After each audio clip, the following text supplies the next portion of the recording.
अस्सलाम वालेकुम। आज हमें पढ़ना है बहुत ही इंपॉर्टेंट टॉपिक एम्ब्रियोनिक डेवलपमेंट का, दैट इज़ इम्प्लांटेशन। इससे पहले हमने पढ़ा था क्लीवेज ऑफ ज़ाइगोट। अब हम पढ़ेंगे इम्प्लांटेशन। तो चलिए स्टार्ट करते हैं। इम्प्लांटेशन क्या होता है? Implantation is the attachment of the blastocyst to the uterine wall. मतलब इसमें जो ब्लास्टोसिस्ट है वो अटैच हो जाता है यूट्राइन वॉल के साथ, उसको बोलते हैं implantation. It takes place about 5 to 7 days after ovulation. और कब ये होता है?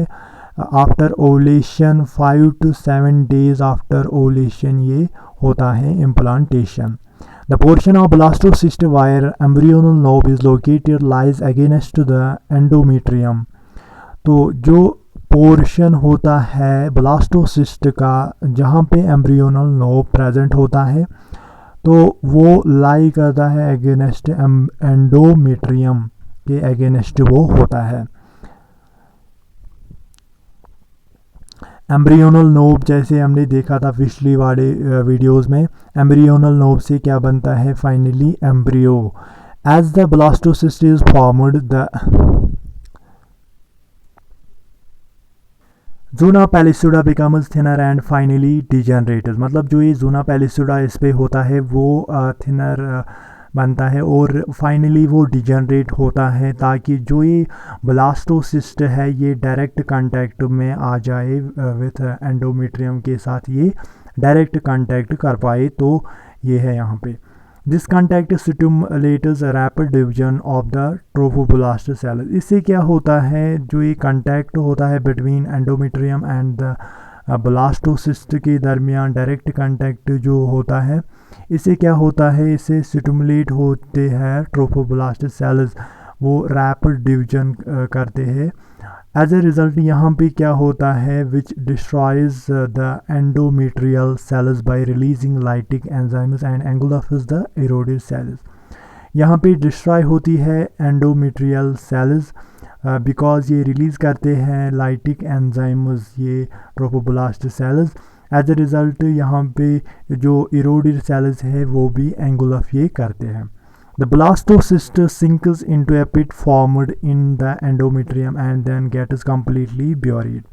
मतलब जो ये ब्लास्टोसिस्ट है ये फिर सिंक हो जाता है एक पिट में। पिट कैसे बना? बिकॉज यहाँ पे एंडोमेट्रियम मेटेरियल सेल्स डिस्ट्रॉय हुई, उसी वजह से यहाँ पे पिट बन गए, जिसमें ब्लास्टोसिस्ट फिर सिंक होता है and then get is completely ये ब्योरी हो जाता है इसमें, in the endometrium that grows around it, और ये ग्रो हो जाता है इसके आसपास। This implantation involves both activities of blastocyst as well as uterus. मतलब जो ये इम्प्लांटेशन है इसमें दोनों का रोल होता है, blastocyst as well as uterus. The embedded blastocyst forms villi all around it to obtain nourishment. Later it projects into the uterine cavity and loses villi from the free surface. मतलब जो ये embedded blastocyst होता है इसमें villi बनते हैं और because of these villi ये obtain करता है nourishment. Later इट प्रोजेक्ट फिर लेटर ऑन ये क्या होता है? ये किस में चला जाता है? यूट्राइन कैविटी में। एज अ रिज़ल्ट ये लूज़ करता है ये villi from the free surface. The trophoblast of invading blastocyst develops the rudiments of chorion and extra embryonic membrane which later forms placenta. मतलब जो ट्रोफोब्लास्ट होता है इन्वेडिंग ब्लास्टोसिस्ट का, मतलब जो ये ब्योरी हुआ है ब्लास्टोसिस्ट जो कनेक्टेड है इसके साथ, वॉल के साथ, तो ये डेवलप करता है रुडिमेंट्स ऑफ कोरियन। कोरियन क्या होता है? ये एक एक्स्ट्रा एम्ब्रियोनिक मेम्ब्रेन होता है जो ट्रोफोब्लास्ट से बनता है एंड विच लेटर फॉर्म्स, और लेटर ऑन ये क्या बनाता है? प्लेसेंटा।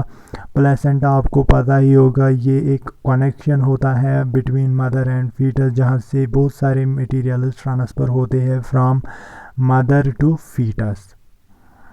अब है next, the chorionic cell secrete है hormone called human chorionic gonadotropin मतलब जो ये कोरियानिक सेल्स है ये सेक्रेट करते हैं एक हार्मोन, उसको बोलते हैं ह्यूमन कोरियानिक गोनेडोट्रोपिन, जो बहुत ही इम्पॉर्टेंट हार्मोन है यहाँ पे, which resembles and takes over the job of pituitary LH during pregnancy. तो ये सिमिलर होता है जैसे पिट्यूटरी एलएच होता है ड्यूरिंग प्रेगनेंसी, इसका रोल होता है, वैसे ही इसका भी रोल होता है ह्यूमन कोरियानिक गोनेडोट्रोपिन का। The HCG maintains the corpus luteum and stimulates it to secrete progesterone. The progesterone maintains the endometrial lining and causes it to grow throughout pregnancy. This prevents menstruation. मतलब जो ये HCG है ये maintain रखता है corpus luteum को। Corpus luteum आपको पता ही होगा ये क्या करता है, ये सेक्रेट करता है प्रोजेस्टेरॉन, और प्रोजेस्टेरॉन मेंटेन रखता है एंडोमेट्रियल लाइनिंग को और प्रेगनेंसी को ये मेंटेन रखता है, and it causes it to grow throughout pregnancy, ये ग्रो होता है endometrial lining. This prevents menstruation, because of this यहाँ पे प्रिवेंट होती है मेंस्ट्रुएशन, एज अ रिजल्ट यहाँ पे मेंस्ट्रुएशन स्टॉप होता है।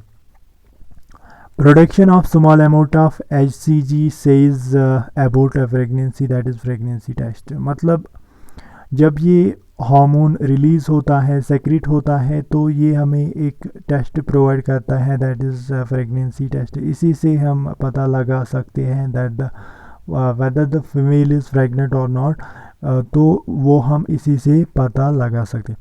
तो ये है इम्प्लांटेशन।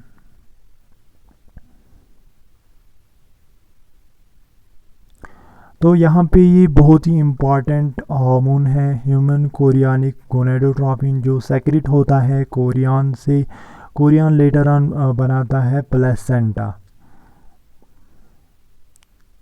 तो ये है यहाँ पे थोड़ा सा डायग्राम, ये हमने पढ़ा है ऑलरेडी। ट्रोफोब्लास्ट होता है, ब्लास्टोसिस्ट कैविटी जिसमें फ्लूइड कलेक्ट होता है, इनर सेल मास होता है जो एम्ब्रियोनल नोब बनाता है, एम्ब्रियोनल नोब से फिर फाइनली एम्ब्रियो बनता है, और ये है विलाई। विलाई की वजह से ये नरिशमेंट ऑब्टेन करता है, और ये है यहाँ पे एंडोमेट्रियल ग्लैंड्स। तो फिर फाइनली ये लूज़ करता है ये विलाई और चला जाता है ये किसमें, ब्लास्टोसिस्ट चला जाता है यूट्राइन कैविटी में। तो ऐसे होता है इम्प्लांटेशन। तो ये आपको समझ आया होगा इम्प्लांटेशन क्या होता है, जब ब्लास्टोसिस्ट अटैच होता है किसके साथ, यूट्राइन वाल के साथ। तो यहाँ पे और एक डायग्राम है, इलाबरेटेड है यहाँ पे। तो हमने बताया था पहले वाले वीडियोस में, जो ये एम्ब्रियोनल नोब होता है इससे एम्ब्रियो बनता है, फिर एम्ब्रियो में कुछ जर्म लेयर्स बनते हैं जैसे एक्टोडर्म, एंडोडर्म एंड मीजोडर्म, फिर है ये chorion, umbilical cord and uterine wall, that is it. तो यहाँ पे आपको बहुत ही इम्पॉर्टेंट पॉइंट समझना है, जो ये सेंटर में होता है एम्ब्रियोनल नॉब, उससे एम्ब्रियो बनता है। तो कुछ केसेस में क्या होता है, जो ये एम्ब्रियो होता है ये एबनॉर्मल होता है, और कुछ केसेस में ये डाई होता है। बिकॉज ऑफ दैट इसमें क्या होता है, मिसकवरेज होता है, और जिसको हम बोलते हैं एबॉर्शन भी बोलते हैं। तो उस केस में एबॉर्शन होता है और मिसकवरेज होता है। तो इसका रीज़न क्या है, the loss of embryo, if the embryo is abnormal or dies, secretion of HCG stops, and this lowers the progesterone output by the corpus luteum. This in turn causes breakdown of endometrium, which causes miscarriage. It occurs during the first month of pregnancy, thereafter it is resistant to miscarriage। तो मिसकवरेज आपको समझ आया ये कैसे होता है, because of abnormal embryo होता है और एम्ब्रियो डाई होता है। तो जब इम्प्लांटेशन होता है उस वक्त जो चीज़ें होती है वो इसमें नहीं होती है, जैसे HCG stops secretion of HCG stops and this lowers the progesterone. Progesterone भी नहीं सेक्रेट होगा बिकॉज कार्पस ल्यूटम को यही मेंटेन रखता है HCG. This in turn causes breakdown. इससे क्या होता है, ब्रेकडाउन होता है एंडोमेट्रियम विच कॉजेज, जिससे क्या होता है, मिसकवरेज होता है. तो ये कब होता है, इसकी चांसेस कब हाई होते हैं, फर्स्ट मंथ ऑफ प्रेगनेंसी में. देयर आफ्टर रिस्क जो होता है वो बिल्कुल कम होता है. तो चांसेस ज़्यादा होते हैं फर्स्ट मंथ में, तो इसे कहते हैं मिसकवरेज. तो ये हमने देखा इम्प्लांटेशन कैसे होता है, कैसे ब्लास्टोसिस्ट है वो कैसे अटैच होता है यूट्राइन वॉल के साथ, और उसके बाद हमने देखा मिसकवरेज कैसे होता है. तो नेक्स्ट वीडियो में हमें पढ़ना है गैस्ट्रुलेशन. गैस्ट्रुलेशन का मतलब है फॉर्मेशन ऑफ जर्म लेयर्स, कैसे जर्म लेयर्स बनते हैं इस एम्ब्रियो को, और फिर जर्म लेयर्स से बहुत सारी tissues and organs and finally organism यहाँ पे बनता है, दैट इज़ बेबी बनता है यहाँ पे. वो हम पढ़ेंगे ऑर्गेनोजेनेसिस में कैसे ये tissues organs and organ system बनते हैं.